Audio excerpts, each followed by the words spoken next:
Intelligence professionals must operate in the shadows, meaning that no one should ever know that they were in a location performing an espionage activity. To conduct espionage, there is a lot of traveling involved, and thus spies tend to be really crafty when it comes to anything related to travel security. That includes the extremely rare scenario of having to defend themselves in highly controlled areas like airports and inside airplanes. Welcome to Tradecraft Sunday.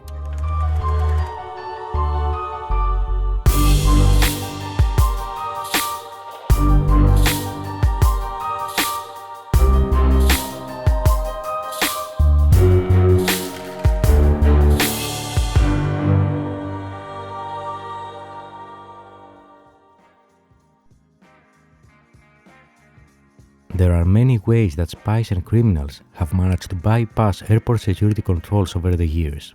But when it comes to operating undercover, the safest approach is to not have anything that could be considered even remotely suspicious.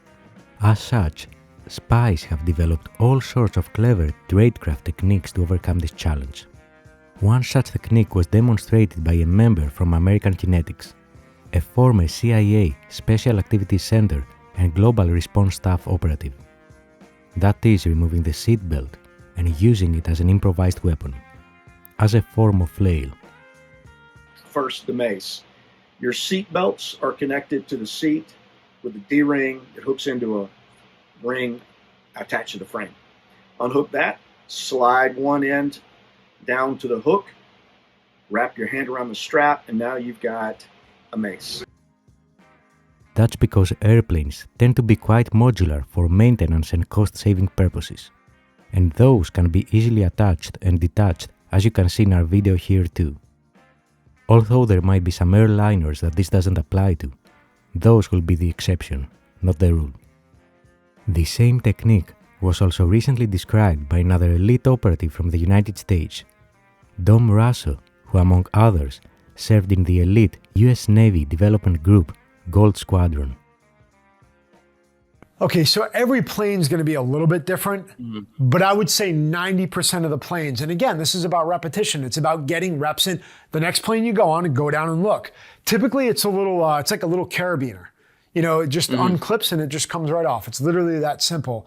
You know, and even if those are locked in, every, what are they called? Flight attendants, right? Yeah, flight attendants. The flight attendants, I don't travel on planes much anymore. But the flight attendants usually do a demo, right? They're like, hey guys, like this is the seatbelt, you know, make sure you fasten it this way. Well, where do they put that? That's a good place to look, you know? They have a little shelf, they put this, they're like, okay, my demo's done, and they put it back up in one of the cubbies. Well, if you know where that cubby is, well then if you really needed that thing, you could go get it. My bet is you'd probably be able to utilize your environment better anyway. I'm just saying, you know, open your aperture to what's available to you.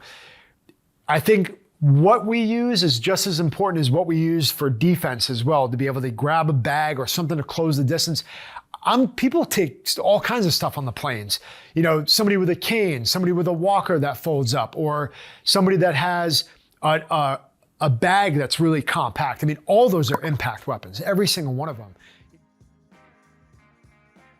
There are many other improvised weapons in a commercial airline, including pens, pencils, bags, hot beverages, hard plastic items that can be broken to have sharp edges, newspapers and magazines that can be turned into clubs, and so on.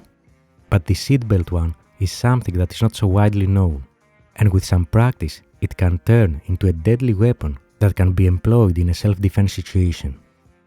And that's an example of how spies and elite operatives see the world, where nothing's as it seems.